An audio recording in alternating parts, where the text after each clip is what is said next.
Hello everyone and welcome to my channel. In this video I'm going to review All the King's Men from 1949, directed by Robert Rossen, which is based on a novel with the same name, and it follows a journalist who has heard about this character with the name of Willie Stark, and his job is to go out and visit him and write an article about him, because Willie Stark is this man for in a living on this very primitive family life, but he has a goal to do something for the people, and through the movie he gets more and more power, and he starts and he ends up being a governor, and that is really the plot for this film. And this journalist who is writing an article on him, he ends up working for him, and that's pretty much also why this film is called All the King's Men, because eventually Willie Stark gets more and more people helping him, and he gets more power and influence because he becomes governor, of course. And this is a film I have heard about but never seen before yesterday. And so I have to sort of take everything in. It was an interesting film, and it's pretty much a basic rise and fall of a powerful man. You sort of see where he comes from. You see his how he becomes a powerful figure, and then you eventually also see his downfall, like a pretty much normal, a bit like Citizen Kane, in that same category. This is a film that is, well, how should I say, it's very modern for its time, but it's also very much a very 40s film and it, in that sense that there is not many sympathetic characters in this film, and that is of course totally fair, but in some ways it can be a bit hard to identify with any characters, I would say. I think Willie Stark is a very great character, a great villain, but besides him I don't really think the other characters was that interesting. In some ways I would say they are a bit, I forget them, I sort of forget who their how what their role is in this story, if that makes sense. Even the journalist, who is played by John Ireland, who is a good actor, but it's, even for me it's difficult to sort of connect with his character, and I feel like maybe this film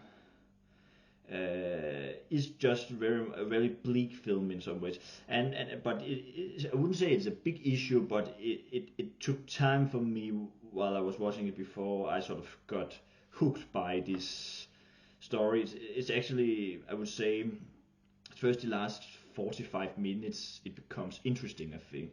I'm actually not so much interested in the whole how Willie Stark becomes an influential figure. I don't care that much about that. I'm more interested in what he does when people challenge him.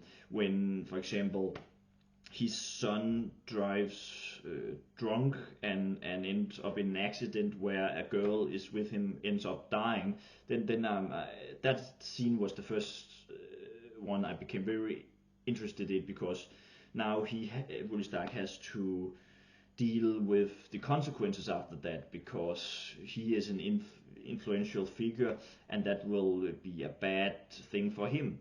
And of course his son also ended up in an accident, and suddenly he can't use his leg, even though he was a very athletic person. And again, those when Willie Stark is in danger or is in conflict, then it's interesting. And I think the last 45 minutes is very, very good, and where I sort of it has become thrilling, and it's also the most interesting parts, I think. You also see Will Starks how his selfishness and how he doesn't really appreciate his family. He's only thinking about himself and how he can get more and more power. And in some ways you can drive parallel to modern politics really with this film. And yeah, and I definitely see its status on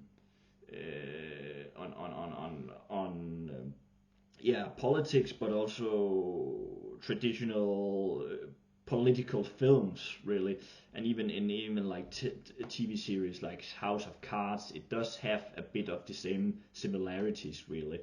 A very interesting villain who is also very charismatic and fun to listen to, because he really uses his speeches to get to the people, and he seems like a man for the people, even though he only cares about himself, and he wants to become big, and he wants to become president and rule the whole world. So yeah, and that aspect is very good, but I think this film maybe suffers a bit from that, maybe a little too much characters to keep track on, especially because I didn't care that much for the characters, and it suffers maybe also for a little too predictable plot, even though it becomes more interesting in the last 45 minutes. And like I said, the driving accident came as a surprise. So in that way, I was hooked there. But you sort of have an idea how it will end. I predicted the ending, I have to say. But it's an okay ending. It's not like a negative thing, but it is maybe a little too predictable. But it's a film that really shows the power of the corruption here, and I think it's a film that is worth checking out, and yeah, and can still feels relevant today. I know it was. I think there was another adaptation of this this story. I think from 2006, where Sean Penn plays Willie Starks, and maybe I will watch that one day. But yeah, for now I would say this is a film that's worth watching. A bit predictable, but it's worth watching. And that is just my thoughts on this film. Thank you so much for watching this video, and let me know in the comments what you think of this film, and I hope you will all have a very nice day. Bye.